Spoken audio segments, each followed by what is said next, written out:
Good morning. Trying to catch another sunrise down here at Swift Park. I can't see these birds that are making all that noise, but I hope you can hear me over them. Lord knows I can't hear myself think. Keep thinking they'll fly by, but there's lots of them flying by. We got one person fishing down there. Could pretend that it's you getting to fish on a beautiful morning like this.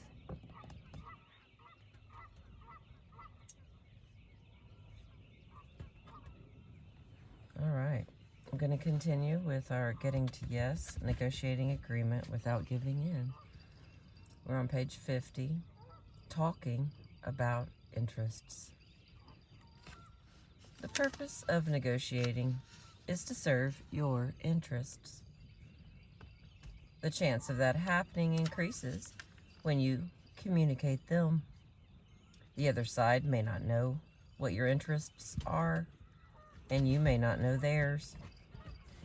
One or both of you may be focusing on past grievances instead of on future concerns, or you may not even be listening to each other.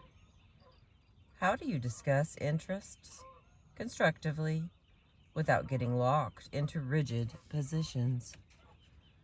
If you want the other side to take your interests into account, explain to them what those interests are. A member of a concerned citizens group complaining about a construction project in the neighborhood should talk explicitly about such issues as ensuring children's safety and getting a good night's sleep. An author who wants to be able to give a great many of his books away should discuss the matter with his publisher. The publisher has a shared interest in promotion and may be willing to offer the author a low price.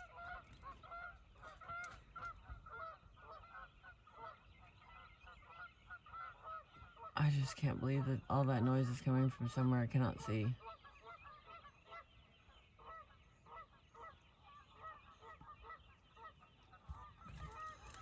Okay, make your interests come alive.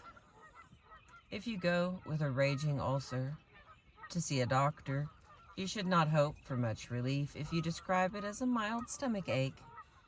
It is your job to have the other side understand exactly how important and legitimate your interests are. Excuse me. One guideline to be specific: concrete details not only make your descriptions credible, they add impact. For example, 3 times in the last week, a child was almost run over by one of your trucks. About 8:30 Tuesday morning, that huge red gravel truck of yours, going north at almost 40 miles an hour, had to swerve and barely missed hitting 7-year-old Loretta Johnson. As long as you do not seem to imply that the other side's interests are unimportant or illegitimate, you can afford to take a strong stance in setting forth the seriousness of your concerns. Inviting the other side to correct me if I'm wrong shows your openness, and if they do not correct you, it implies that they accept your description of the situation. Part of the task of impressing the other side with your interests lies in establishing the legitimacy of those interests.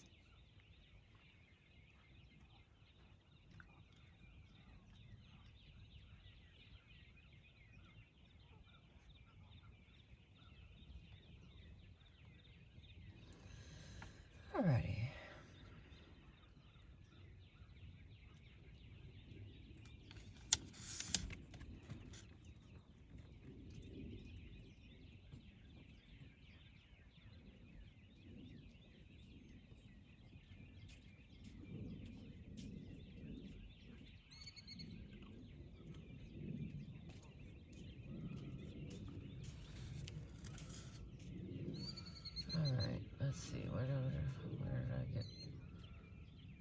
distracted. It's really beautiful out here. I have the dogs with me today, so they're staring at me, waiting for their turn outside. All right. Let's go back to here. As long as you do not seem to imply that the other side's interests are unimportant or illegitimate, you can afford to take a strong stance in setting forth the seriousness of your concerns.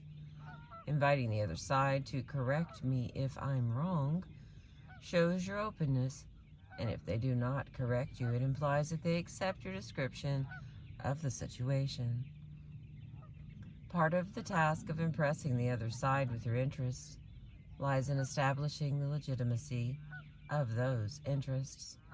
You want them to feel not that you are attacking them personally, but rather that the problem you face legitimately demands attention. You need to convince them that they might well feel the same way if they were in your shoes.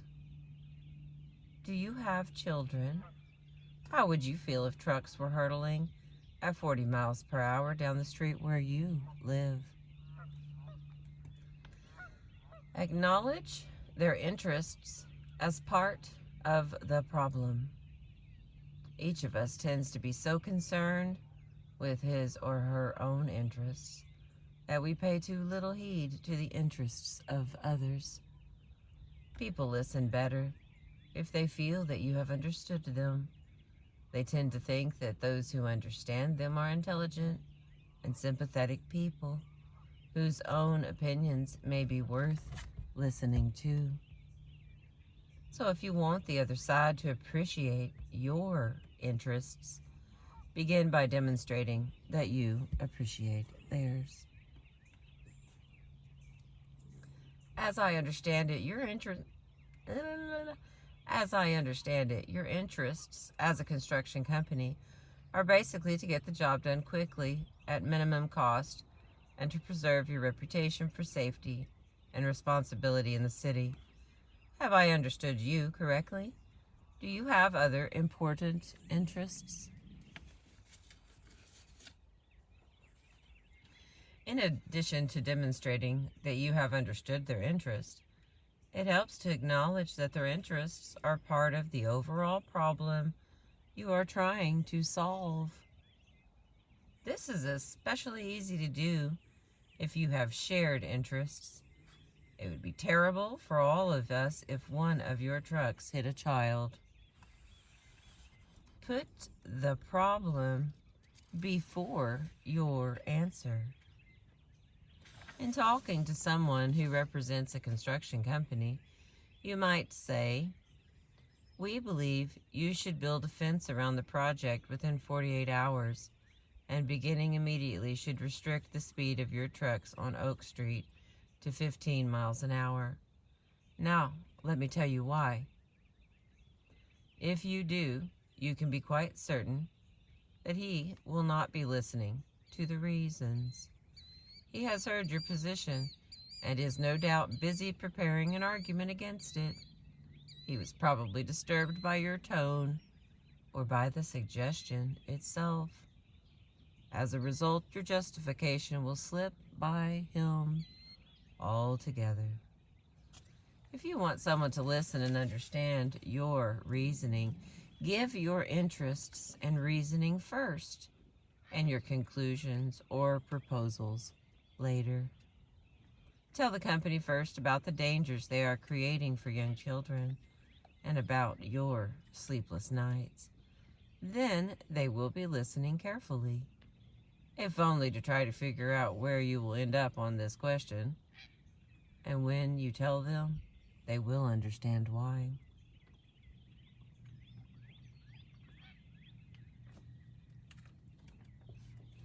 Look forward, not back. It is surprising how often we simply react to what someone else has said or done. Two people will often fall into a pattern of discourse that resembles a negotiation, but really has no such purpose whatsoever. They disagree with each other over some issue, and the talk goes back and forth as though they were seeking agreement. In fact, the argument is being carried on as a ritual, or simply a pastime.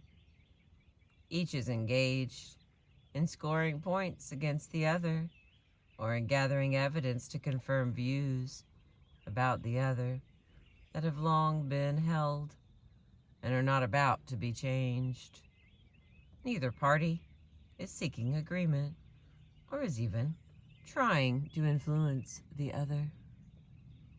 If you ask two people why they are arguing, the answer will typically identify a cause, not a purpose. Caught up in a quarrel, whether between husband and wife, between company and union, or between two businesses, people are more likely to respond to what the other side has said or done than to act in pursuit of their own long-term interests. They can't treat me like that. If they think they're going to get away with that, they will have to think again. I'll show them.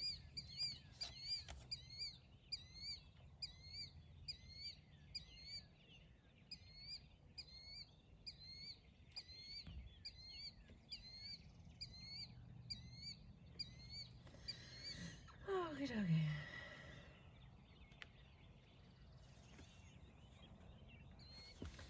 The question why has two quite different meanings. One looks backward for a cause and treats our behavior as determined by prior events. The other looks forward for a purpose and treats our behavior as subject to our free will. We need not enter into a philosophical debate between free will and determinism in order to decide how to act. Either we have free will, or it is determined that we behave as we do. In either case, we make choices. We can choose to look back or to look forward. You will satisfy your interests better if you talk about where you would like to go rather than about where you have come from. Instead of arguing with the other side about the past, about last quarter's losses, which were too high, last week's action taken without adequate authority, or yesterday's performance, which was less than expected. Talk about what you want to have happen in the future, instead of asking them to justify what they did yesterday. Ask who should do what tomorrow. Be concrete, but flexible.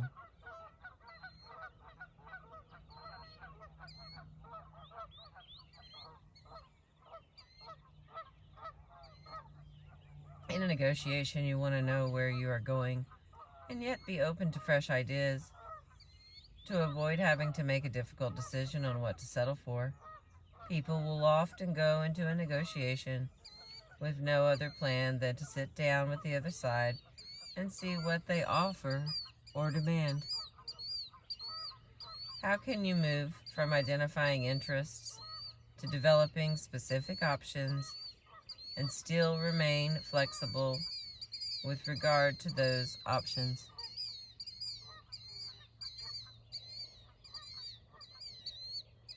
Like, the birds are so loud. Obviously something's gone.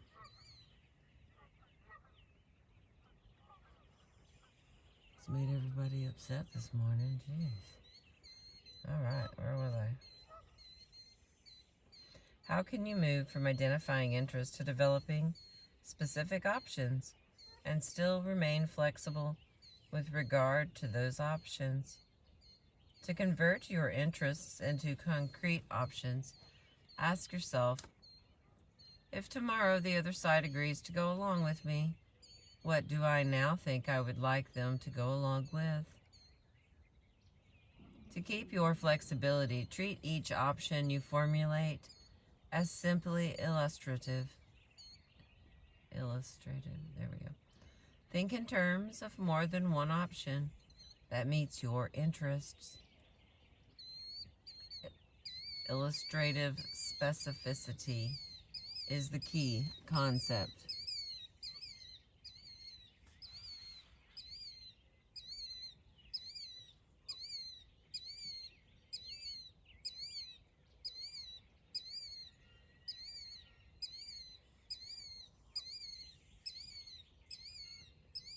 So the little guy is just running around the bank screaming. Alright.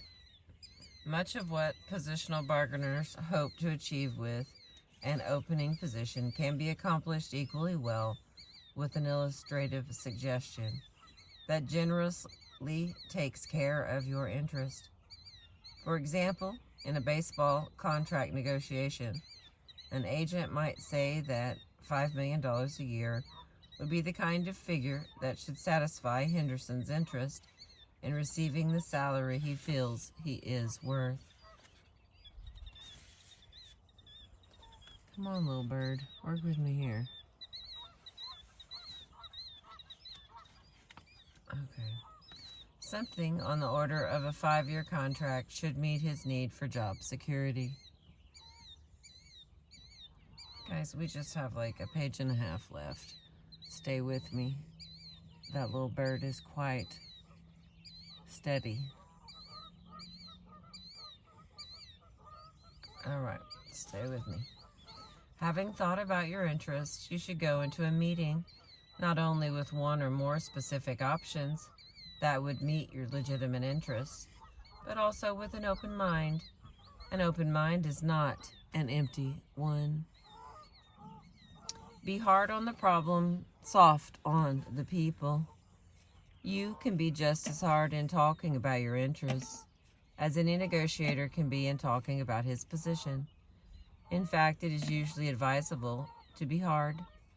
It may not be wise to commit yourself to your position, but it is wise to commit yourself to your interests. This is the place in a negotiation to spend your aggressive energies. The other side, being concerned with their own interests, will tend to have overly optimistic expectations of the range of possible agreements. Often the wisest solutions, those that produce the maximum gain for you at the minimum cost to the other side, are produced only by strongly advocating your interests. Two negotiators, each pushing hard for their interest, will often stimulate each other's creativity in thinking up mutually advantageous solutions. The construction company concerned with inflation may place a high value on its interest in keeping costs down and in getting the job done on time. You may have to shake them up. Some honest emotion may help restore a better balance between profits and children's lives. Do not let your desire to be conciliatory stop you from doing justice to your problems. Surely, you're not saying that my son's life is worth less than the price of a fence. You wouldn't say that about your son. I don't believe you're an insensitive person, Mr. Jenkins. Let's figure out how to solve this problem. If they feel personally threatened by an attack on the problem, they may grow defensive and may cease to listen. This is why it is important to separate the people from the problem.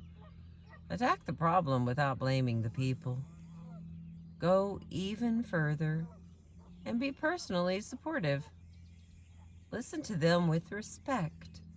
Show them courtesy.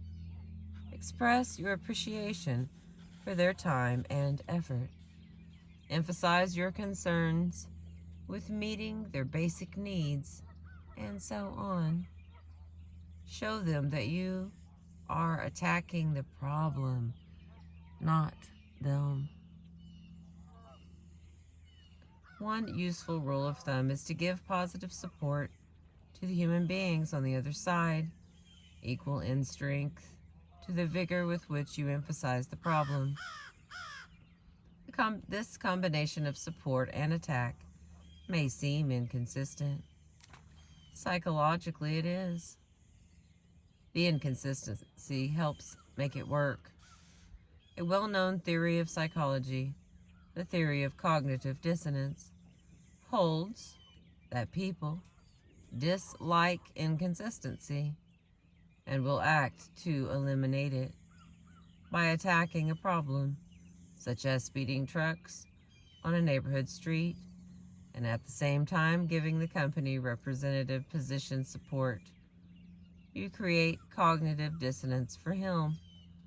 To overcome this dissonance, he will be tempted to disassociate himself from the problem in order to join you in doing something about it. Here comes the sun.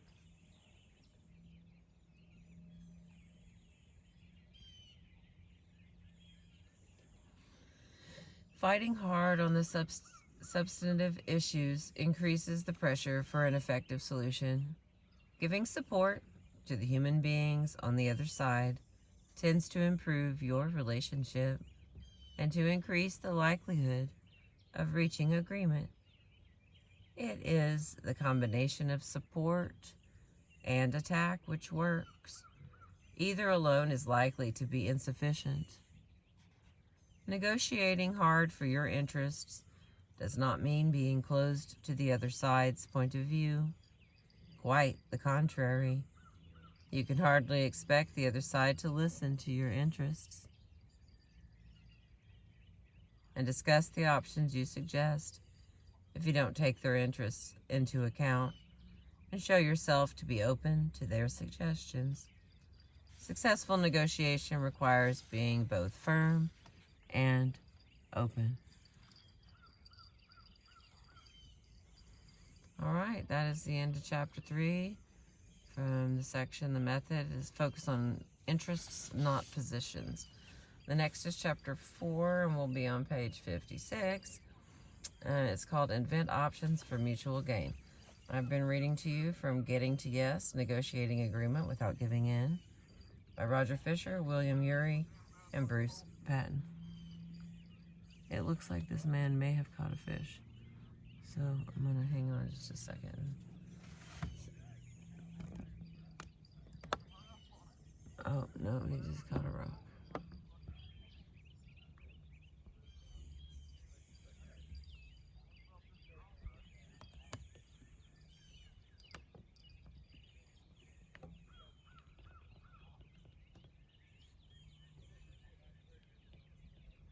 Beautiful morning. Thank you for being with me. I appreciate you.